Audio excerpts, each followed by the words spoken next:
Cancer Center. I'm not saying that technology is bad, but this work does definitely question how much you let it into your life. I'm Jared Bowen. Coming up on Open Studio, artist Tabitha Soren looks at our relationship with touchscreens and lets the fingers do the talking. Then how the Museum of Fine Arts goes high-tech to understand low-tech antiquities. It is in the philosophy of the Greeks to aspire to be like the gods. The hero Heracles, perfectly muscular. Aphrodite, perfectly sensual. Plus, how artist Fatima Tugger uses technology as a medium and a metaphor. The part of being an artist, right, is the opportunity for me to do what maybe isn't possible here in the world or on the planet. And photographer Steve Koppel, a pioneer in the digital experience. People who are dealing with illness, such as substance use disorder or cancer, or dealing with stress, they say, I just can't really express what this feels through words. It's all now on Open Studio.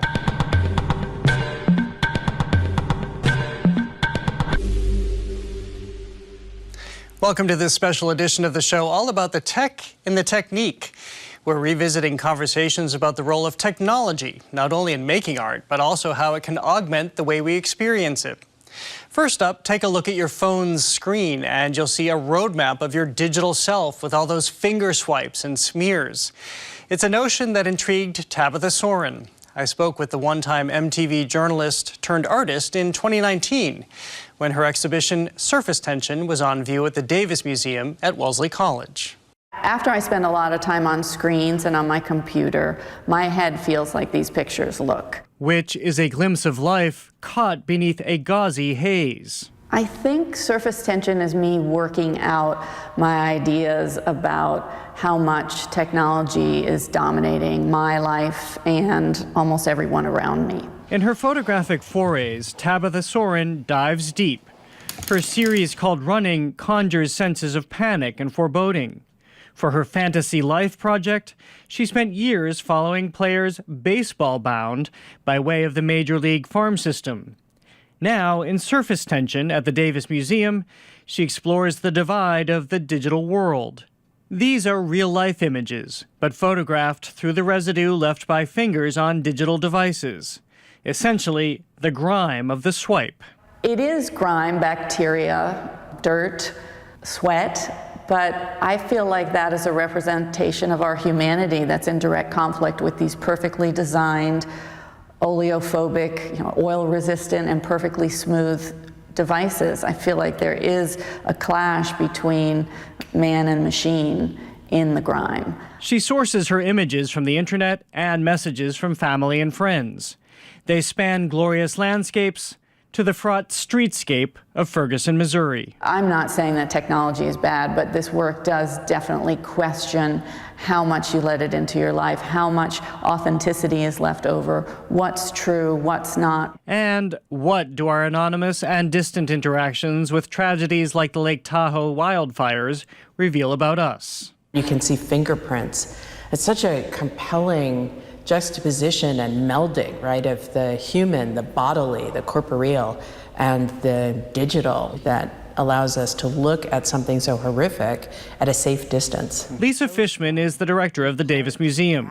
In curating this show, she focused entirely on the consequences of touch, our hand in climate change, scenes of sensuality, Soren's own daughter blowing kisses. You see sweetness and you see devastation. The image of a cell absent the detainee becomes so poignant, right? So there's a sense of harm without maybe the more graphic depictions of harmful touch or violence. Soren is, after all, an inherent storyteller. Instead of surrounding himself with people with silver spoons in their mouths, Jerry Brown has enlisted the help of people with platinum records.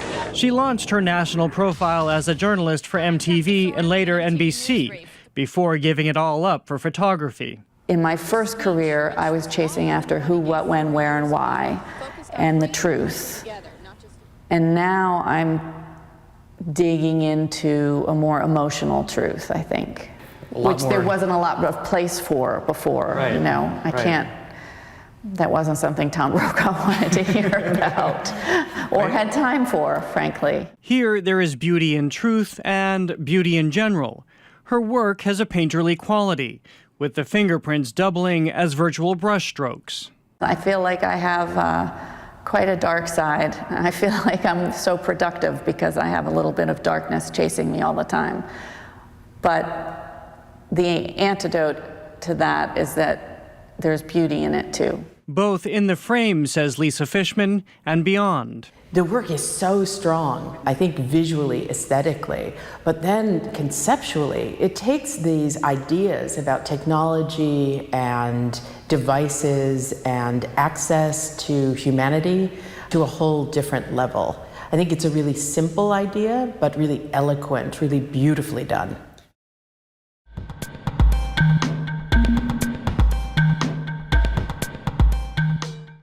We continue our tech talk, revisiting our trip to the Museum of Fine Arts, which has unveiled new galleries of Greek and Roman objects dating back thousands of years. Here, though, everything old is new again, with technology offering a fresh look at works from the ancient world.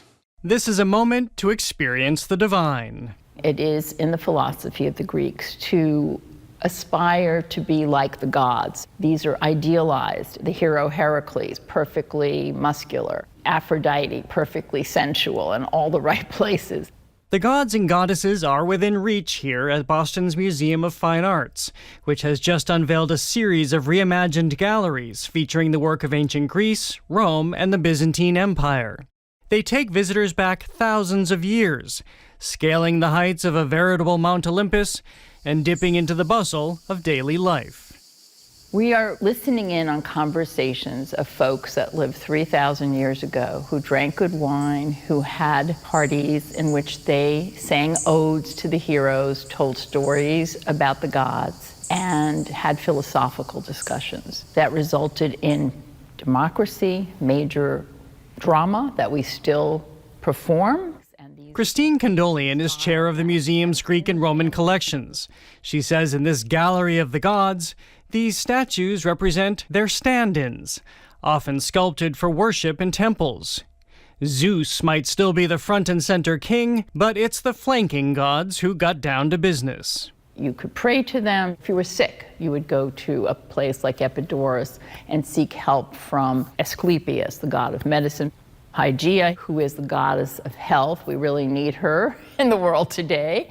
You could invoke help from them, and you could honor them, because if you didn't honor them, they might hurt you.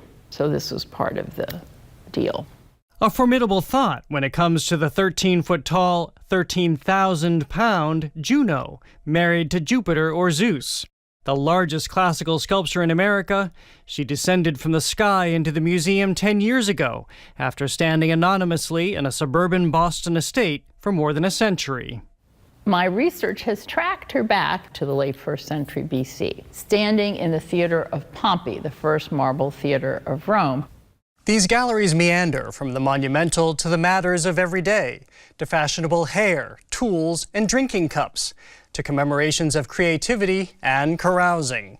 What really touches me, it's the human connection. It's this thread that, ties you to this person 2,000 years ago that, touched the object. Laura Marest is one of the gallery's curators.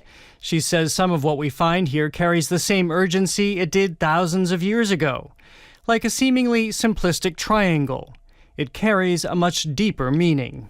It's shaped like female genitalia, and on the top there's an inscription. The inscription clearly says it's a gift given by a woman named Daphne as a thank you to Zeus Hephaestus for having healed her. And those are things that we still experience, and when you might not have the modern medicine we have today, you have to turn to someone, maybe a greater someone, to try to help. Meet Antiquities, a highly regarded master potter. Marest was also instrumental in bringing technology into the galleries. In the 6th century BCE, Athenian vases were prized far and wide for their superior shapes and designs. This film describes a fictional story about the very real and revolutionary practices at play in creating this Athenian vase from the 6th century BC, when artisans discovered a way to depict figures in red and not the usual black.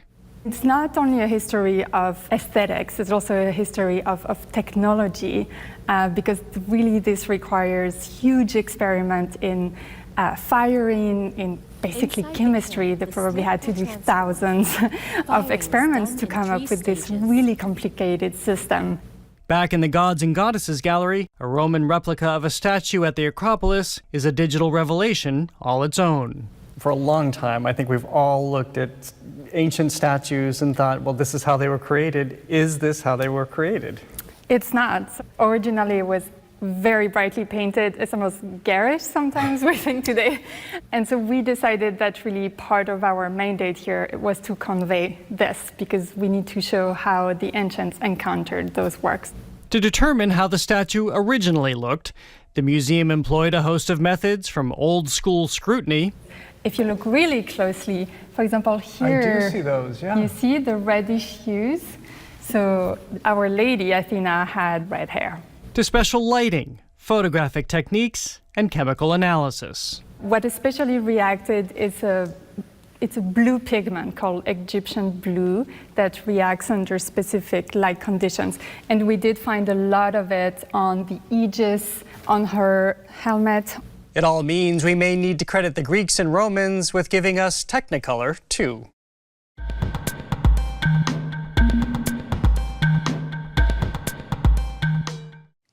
The work of Fatima Tugger invites a closer look because all is not as it initially appears. Using technology and collage, her pictures tell more than words. They speak volumes. To find out what her work might say to you, we're revisiting her 2019 exhibition, also at the Davis Museum. Don't for a second think this exhibition at the Davis Museum is simply a photography show.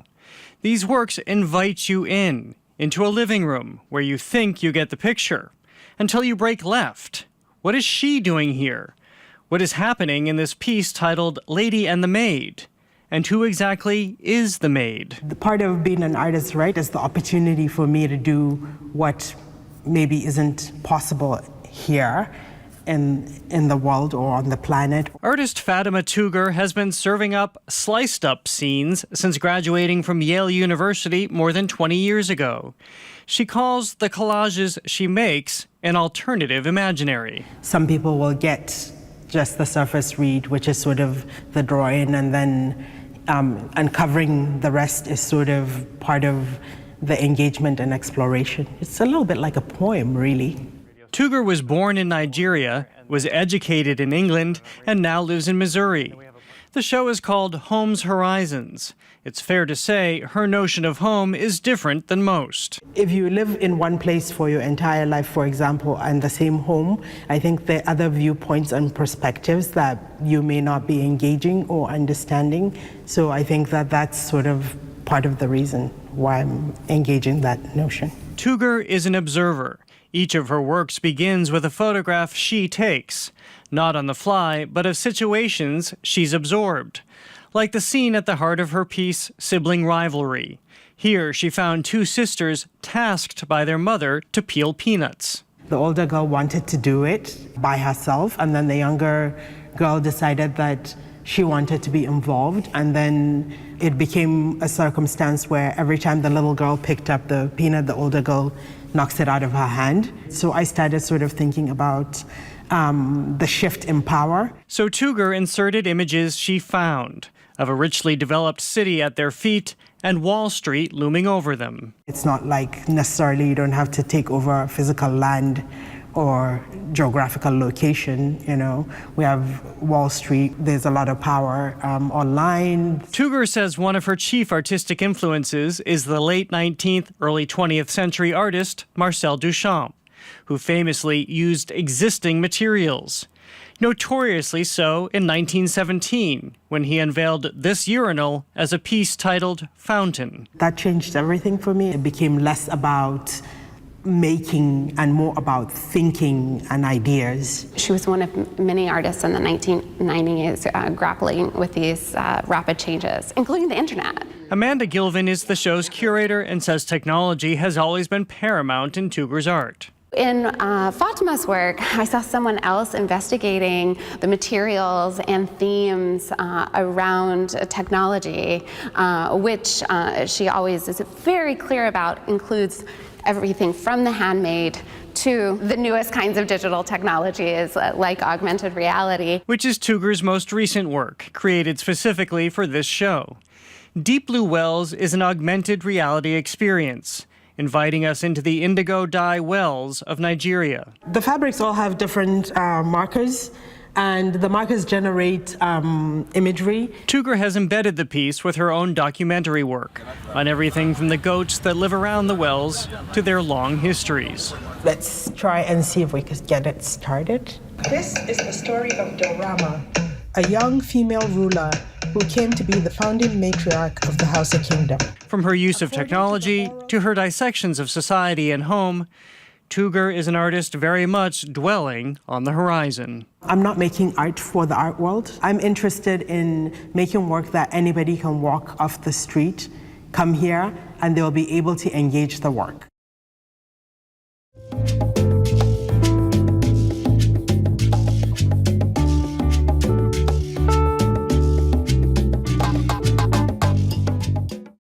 As a photographer, Steve Koppel knows the power of pictures, but never more so than when he discovered that for many people suffering from cancer, substance abuse, and more, images can be vital means of expression. I spoke with him last year to talk about his innovation, EDI, or Expressive Digital Imagery. Steve Koppel, thank you so much for joining us. Thank you very much. Really appreciate being here. So I'm very curious to talk to you about Expressive Digital Imagery, EDI. What is EDI?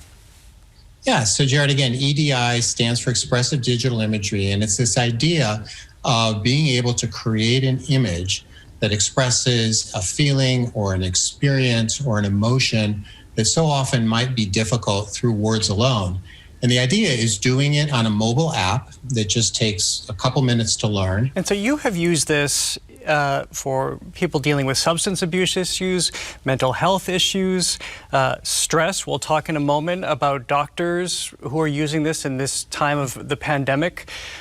Why does it work? How is this a good means of therapy? So the reason it works is because so often those feelings, like you talk about people who are dealing with illness, such as substance use disorder or cancer, or dealing with stress, they say, I just can't really express what this feels through words. And an image allows such a deep and visceral connection with those who they are trying to share these feelings with. So what are some of the things that you've seen communicated to you as people start with just one image? So often it's stories, and that often what can be so powerful.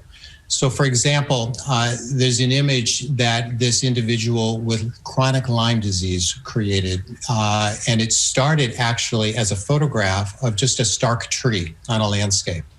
In the first image that she created, she took out all the color and she added distortion, and she entitled it Still Life.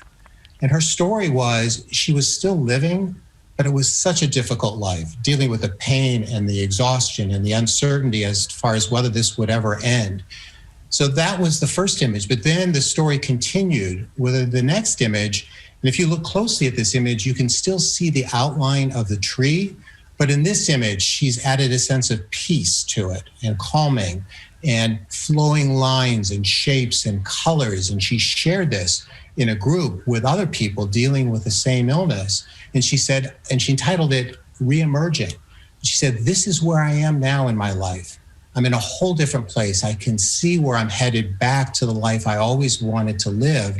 And so these series of images tell the story in such a powerful way. And that's a very common way that expressive digital imagery is used. Do you often see an arc like that, a really marked transition?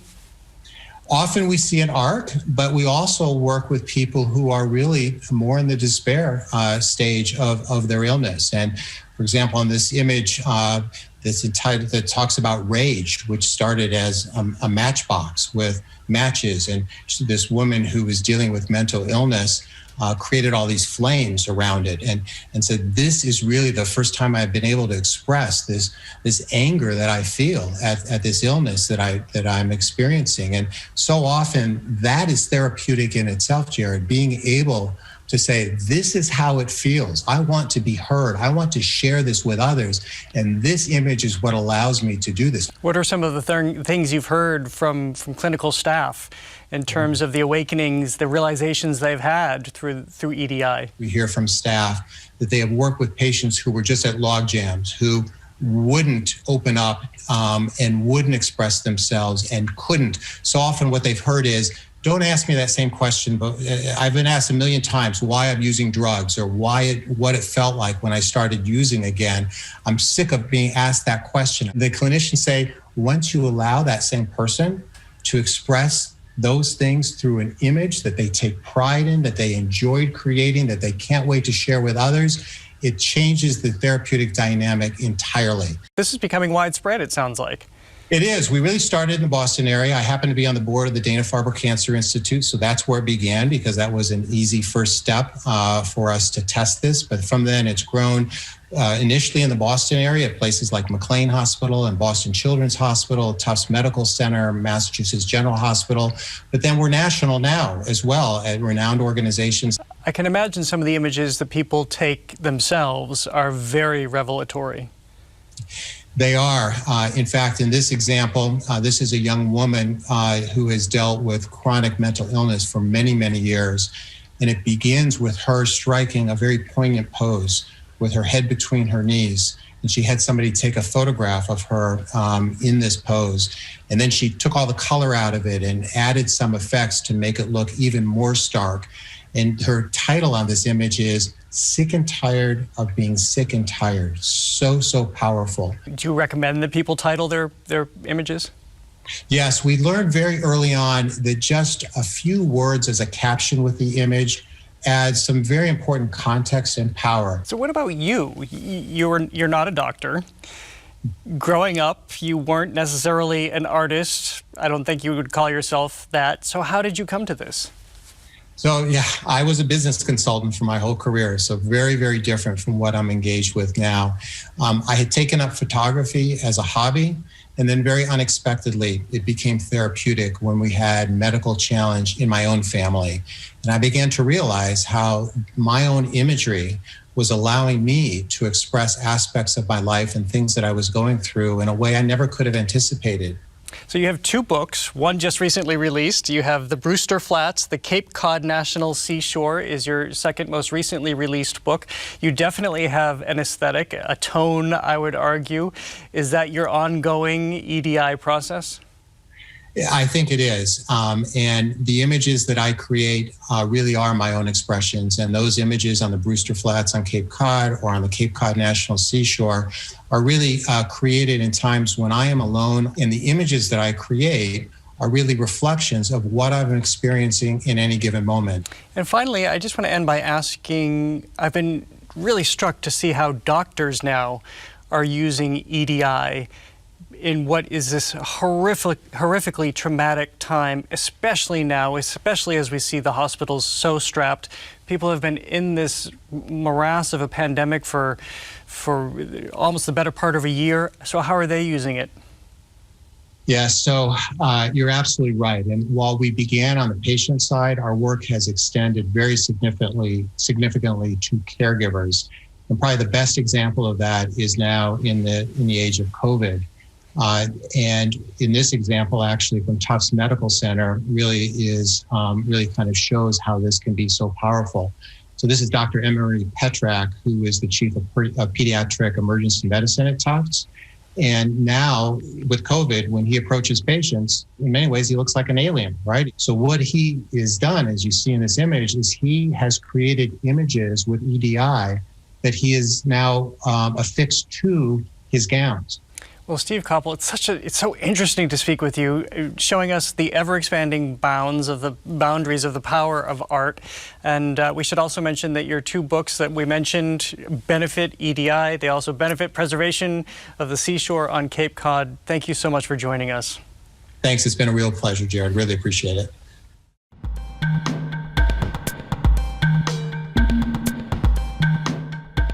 And that is all for this edition of Open Studio. Next week, we kick off Pride Month with a look at the LGBTQ+ artists who are celebrating identity and creating inclusion. As always, you can visit us online at gbh.org/openstudio. And you can follow us on Instagram and Twitter at OpenStudioGBH. I'm at the Jared Bowen. We leave you now with a look at Graffiti Alley in the heart of Cambridge's Central Square. It's a 24/7 open-air museum with an ever-changing canvas, featuring street art and local artists creating it. I'm Jared Bowen. Thanks for joining us.